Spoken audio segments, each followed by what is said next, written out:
Glória a Deus. Louvado seja o nome do nosso Senhor e Salvador Jesus Cristo. Amada igreja, é sempre um momento de grande desafio, nos colocarmos diante do povo de Deus para transmitir as verdades do Senhor. Que Deus possa estar tendo misericórdia e nos abençoando nessa manhã. Eu expresso a minha alegria, uma alegria muito grande de poder estar aqui trazendo a palavra essa manhã. Queria agradecer aí, a igreja por confiar nisso, a minha pessoa de trazer essa mensagem. Agradecer a pastora Fabiana por lembrar de mim. Amém? Glória a Deus. Deus te abençoe, Fabi, rica e abundantemente. Glória a Deus. O missionário já orou nisso, então nós vamos começar. Eu peço que a igreja abra a sua Bíblia no livro de Mateus, no capítulo 4, no versículo 16 e 17. 16 a 17. É isso?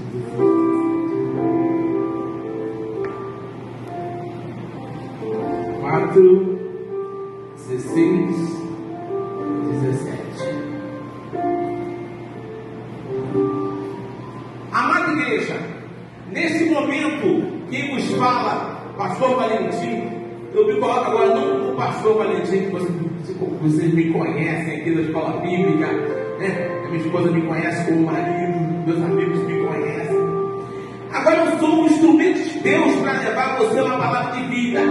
Eu vim aqui em nome de Jesus lhe trazer um recado vindo da parte do Senhor. Por isso eu quero pedir que você mantenha a sua mente cativa ao que Deus quer falar nessa manhã, ao seu coração. Eu venho como mensageiro, agora eu sou um mensageiro de Deus, para te trazer um recado vindo da parte dele. Amém? Então diz lá, no Evangelho de Mateus, no capítulo 4, no versículo 15, diz assim: a terra de Zebulon, a terra de Naphtali, falando de regiões, o caminho do mar, além do Jordão, a Galileia dos gentios.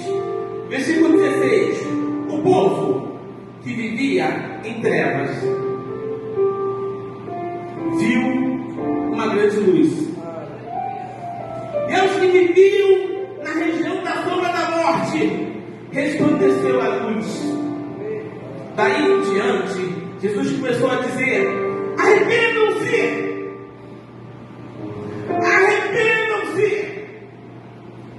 porque está chegando o reino de Deus. Aleluia! Aleluia! O Senhor vem falando ao meu coração durante muitos dias, muitos meses. Na escola do avivamento nós estamos trabalhando a questão do Sermão do Monte. Eu tenho sido confrontado a cada lição, a cada estudo, sobre a questão do que devia ser o reino de Deus. Irmãos, eu estou no Evangelho, eu acho que há mais de 20 anos, com certeza. Eu me converti bem pequeno, na idade desses jovens aqui, que estão aqui, abrilhantando, floreando o nosso culto dessa manhã. Eu devia ter meus 13, 14 anos, quando Jesus chegou à minha família.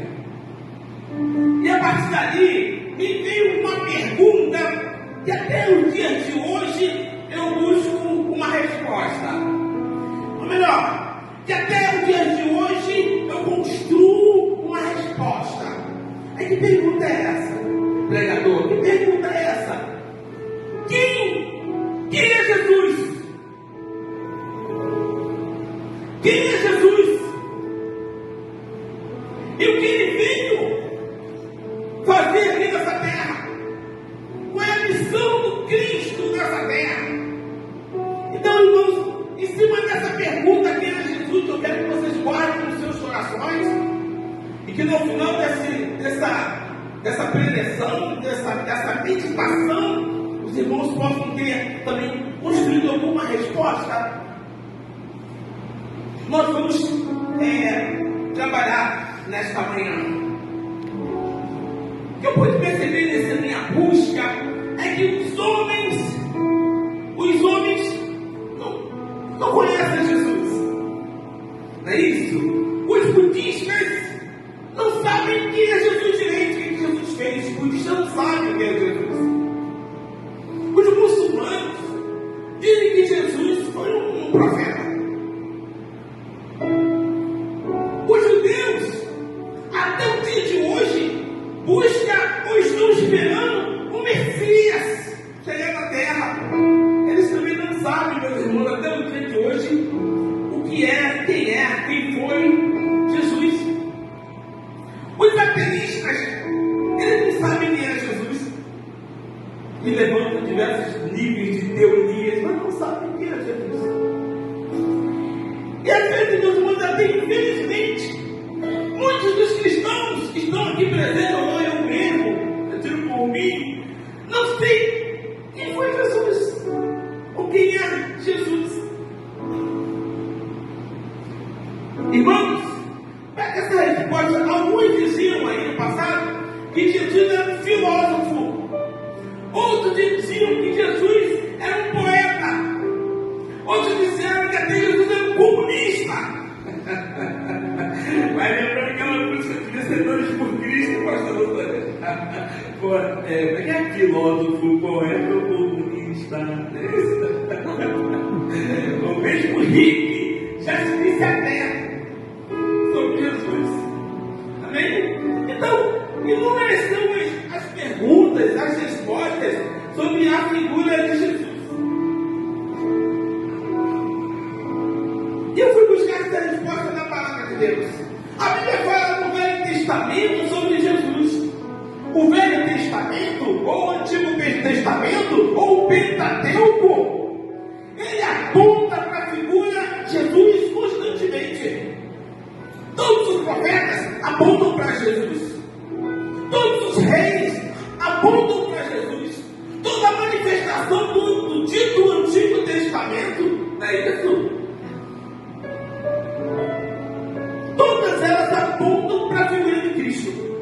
No Antigo Testamento, o Cristo, ele se manifestava, como José de Reto Almeida cita, que a manifestação do Cristo no Velho Testamento vem acompanhado do nome o anjo do Senhor. Então, toda vez que você lê lá no Velho Testamento, né, dentro das garrafas, o anjo do Senhor é o Cristo que veio na terra. Tem diversas citações do Cristo na terra no Velho Testamento. Eu vou citar duas aqui, porque o nosso tempo é curto. Eu vou citar duas. Abraão. Não sei se todos conhecem quem é Abraão, ou quem foi Abraão. Abraão foi considerado o patriarca, jovens, patriarca da fé. O homem que falou com Deus face a face. A Bíblia fala que Abraão, ele estava num dia onde ele foi circuncidado. É isso que existia uma tradição judaica da circuncisão. Naquela época não tinha anestesia. O prepúcio do homem é cortado de uma pedra, né? Cortado de uma pedra afiada, irmão. Imagina, sem anestesia.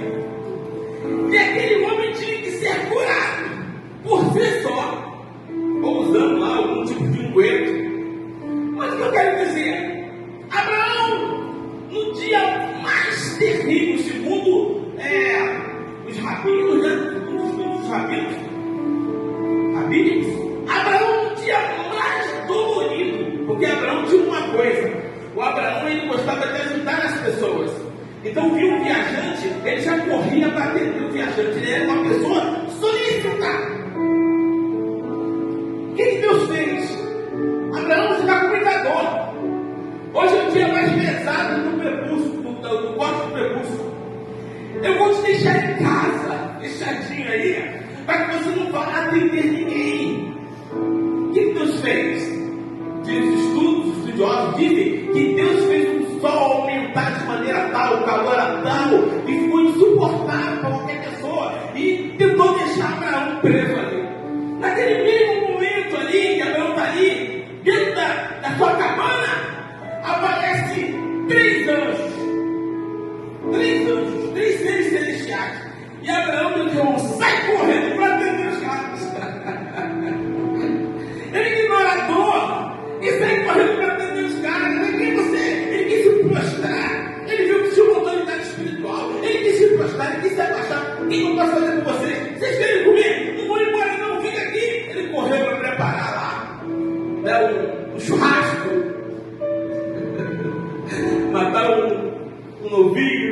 preparava a comida e servia aqueles homens.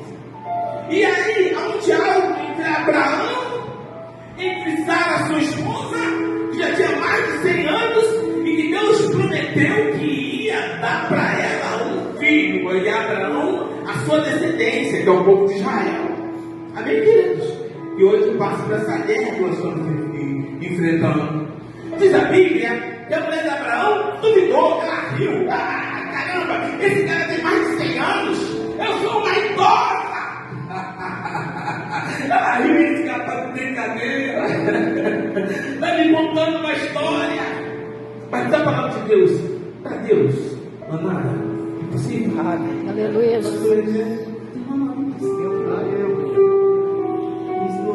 Na sua ação, no seu poder, não há cálculo, não há lógica. Para Deus não é impossível. Talvez você esteja enfrentando uma situação na sua vida impossível. Diante da ciência, diante dos homens, impossível. Mas o Cristo, quando se manifestou diante de Abraão, falou: para mim não há impossíveis. Aleluia.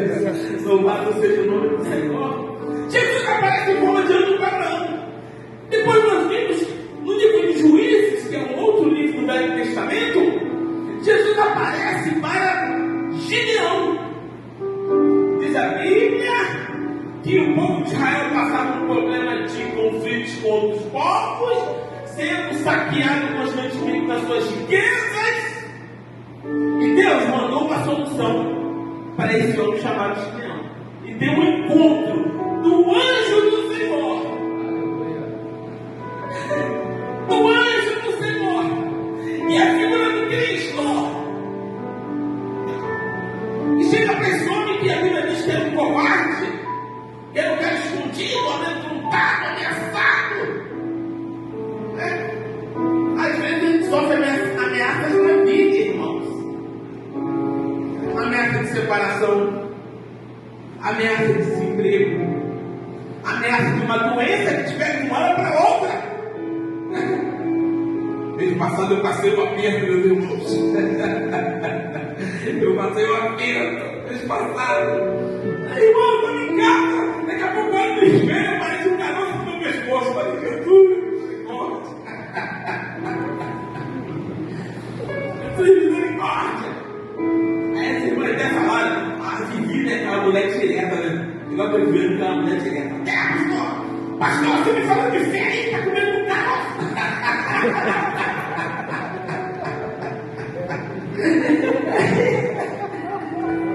Eu fui pra casa pensando, né? Eu falei com a Paula, eu falei com a gente, né? Demais, Eles estavam no carro, estavam passando e fizeram palavras de fé, de conforto.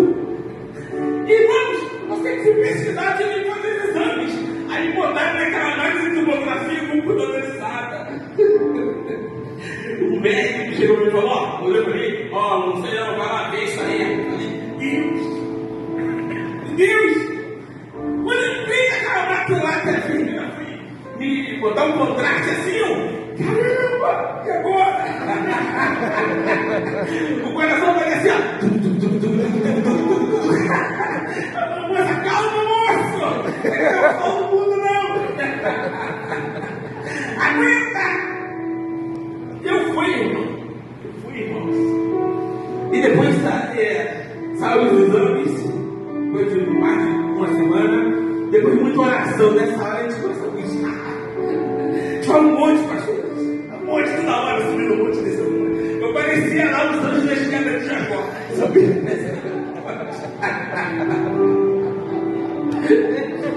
Buscando socorro do Altíssimo. Aí saiu o resultado. Não é nada.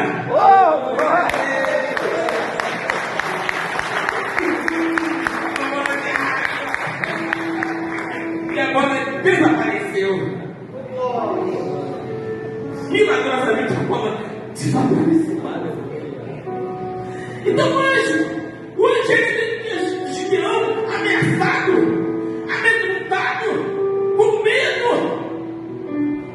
e disse assim para o Gideão, homem valente. Olha aí, homem valente. E a Bíblia diz, se você ler nos capítulos anteriores, ele era um covarde. Aí você fala, homem valente.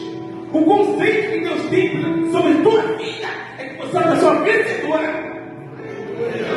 O conceito que Deus tem sobre a tua vida é que você é uma pessoa mais que vencedora. E Deus falou o conceito dele sobre Gideão. O anjo do Senhor falou: não temas, vai nessa tua força. O encontro de Jesus no Velho Testamento com um homem ameaçado. E Jesus, quando encontra esse homem, ele muda o quê? A mente. Ele muda a mente. Ele muda os pensamentos. Quais são os seus pensamentos sobre você?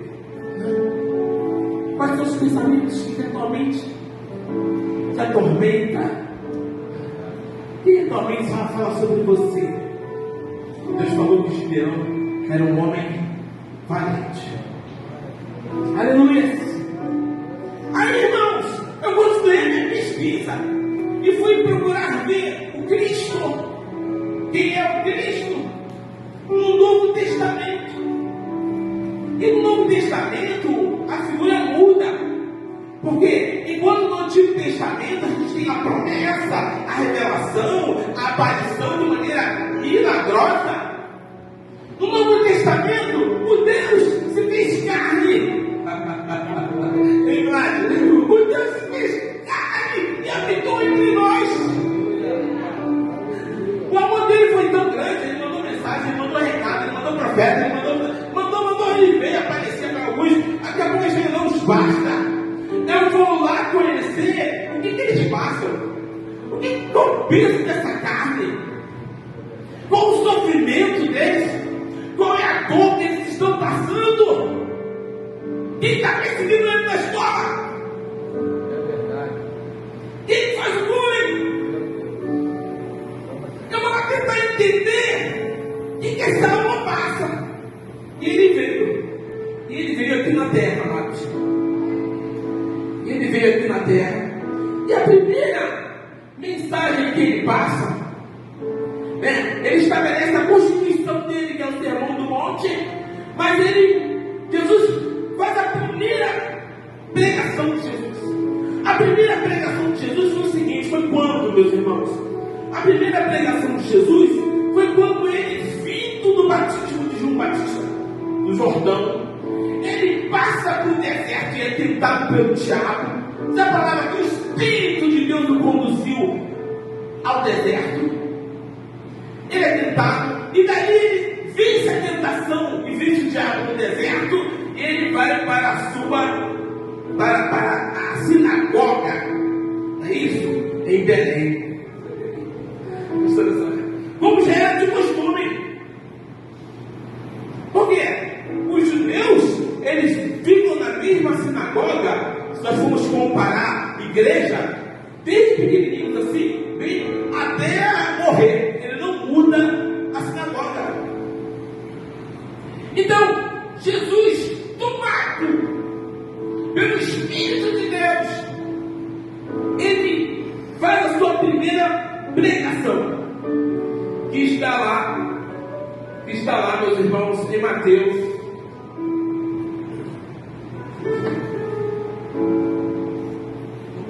No capítulo 4, versículo 17. Nós já lemos. Ele fala lá, diante, daí em diante, Jesus começou a pregar e a dizer: arrependam-se porque é chegado o reino de Deus. É isso?